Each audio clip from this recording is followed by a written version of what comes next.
Kristin, my favorite stories in the entire world are those of franchisees. And I'm not really joking. When I accidentally fell in the franchise, I went from covering rock stars to franchisees. And what I loved about a franchise owner is that they had to have gone through something in life to get to this point, because it's a big decision to buy a franchise. So I want to start there with you. What's your franchise story? How did you even end up in franchising? Mm-hmm.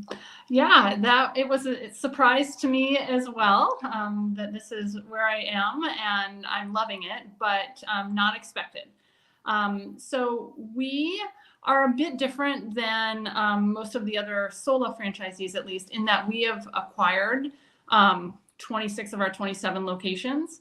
And so we fell into franchising because my husband, Greg, met the Sola team. And I don't think we would have been franchisees of another business if that meeting hadn't happened. He, at his last investment firm, was looking at the franchisor and an investment there. And in the process, he got to know all of the executives at Sola Franchise Corp, and got to know the business model. And at the same time, I was getting quite burned out of my corporate career and was commuting for almost 2 hours every day, and it just became unsustainable. So I was looking for something with a lot more independence and a lot more flexibility.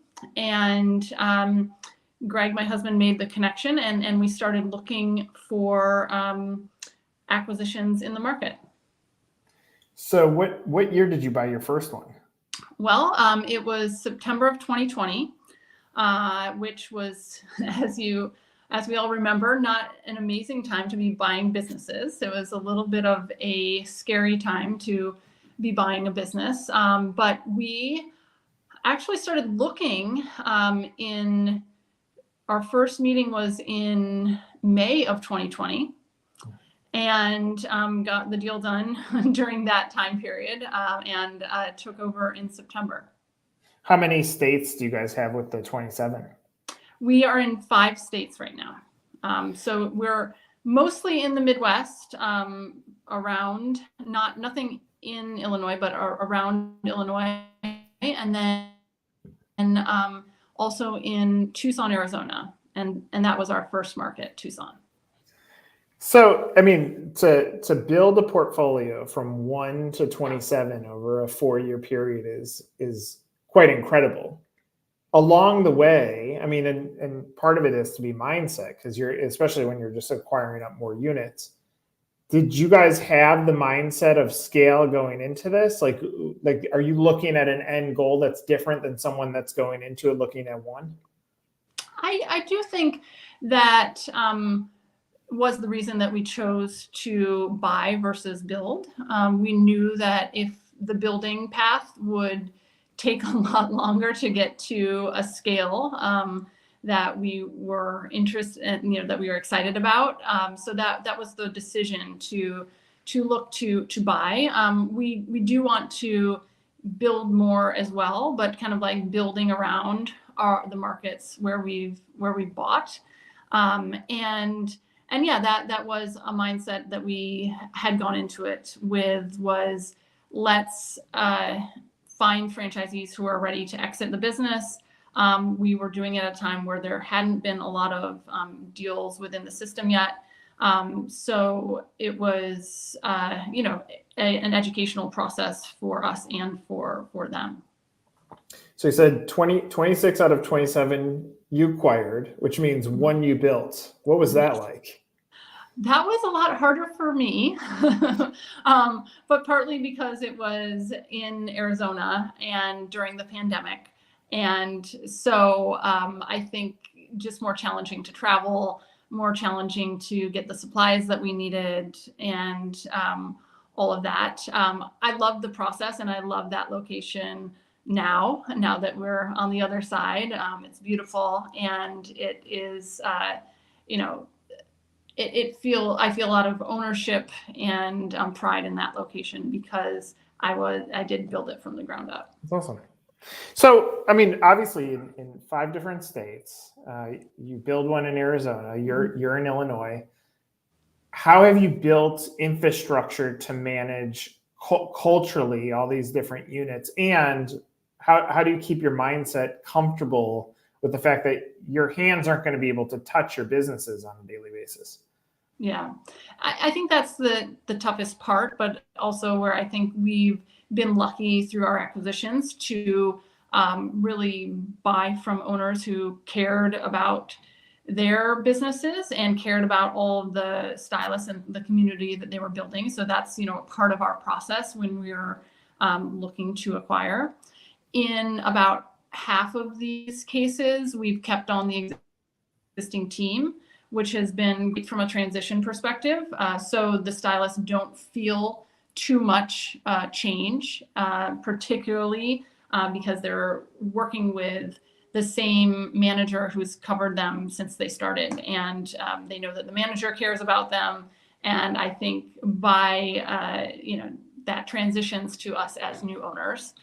So that has been one of the great pieces of it. And then in markets where we've had to bring on managers, it is certainly a process of finding the right fit. It's finding someone who, has both a sales mentality and an operating mentality, which can be hard to find. But I think we've been lucky to find people who have both, and certainly it's just a lot of trust that you have to extend to all of those more remote markets that Are you having to travel there to Yeah, interact with the staff?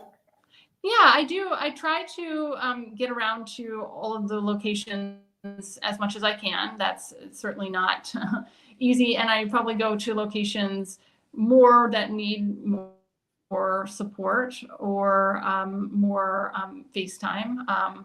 Certainly, Tucson as our first market, I feel like I know the stylists and our salon owners the best, so I feel a strong connection there and try to visit as much as I can, particularly in the winter.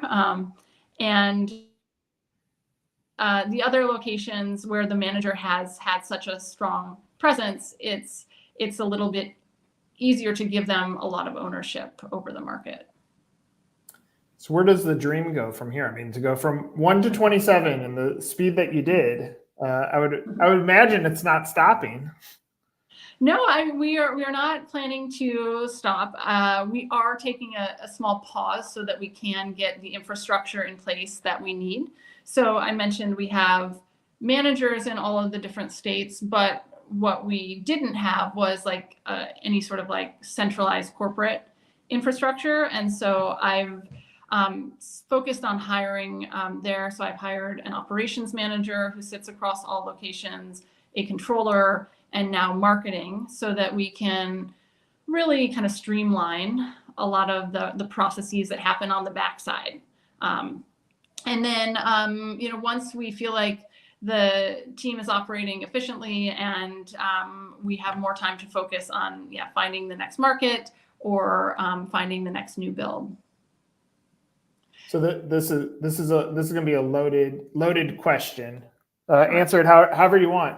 But have you had time to take a breath? And is that part of the let's pause and make sure we're building the infrastructure moment that you're going through now as a human?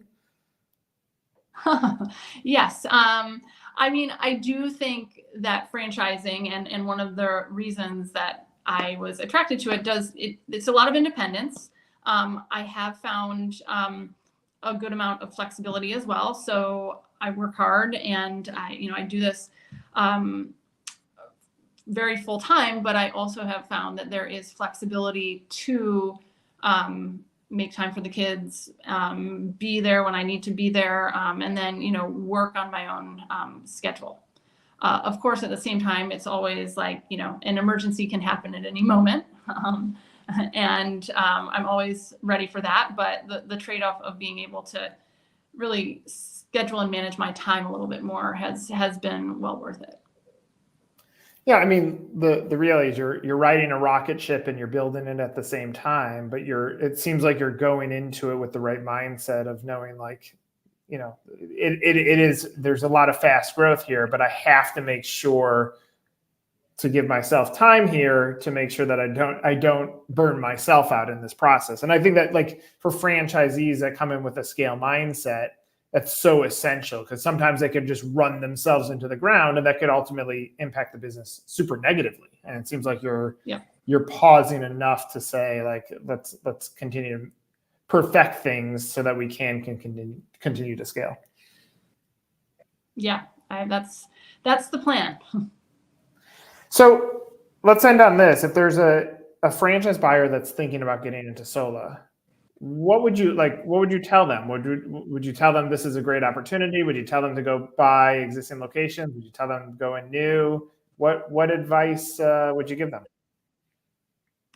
Well, I mean, I really do love the brand, and I would tell them that it has been an incredibly supportive, like, corporate team at this franchisor. So that has been essential, kind of, with me being new to this business.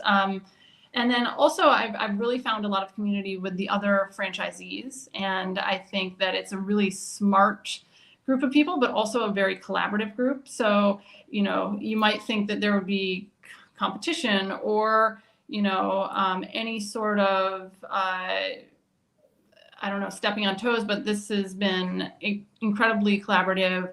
I always find people who are happy to share their experience, happy to give me advice, and so I think that I would give the advice of, yes, it's a great decision, because we'll feel a lot of support from the community. Building versus buying is a good question. I think it depends on where they are in the country, where they want to build. And I mean, I guess I would say maybe if you have strong growth ambitions, do both, because I think that, that's a way to get some scale in a certain area. I have found that having locations clustered does help.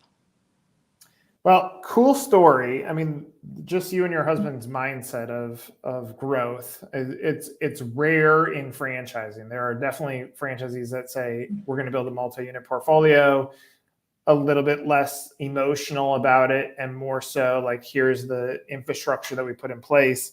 You're in a unique category of franchisees who have pulled that off. But for buyers that look at a business, they often look at who can we look at as an example. And whether you've given yourself credit or not, this is an example of a situation that I think is admirable and awesome. It's a huge success story in franchising. Oh, cool. Thanks. Yeah, of course. So, well, thanks for sharing some of your story with us, Kristin. For Kristin, I'm Nick. This is another episode of Meet the Z.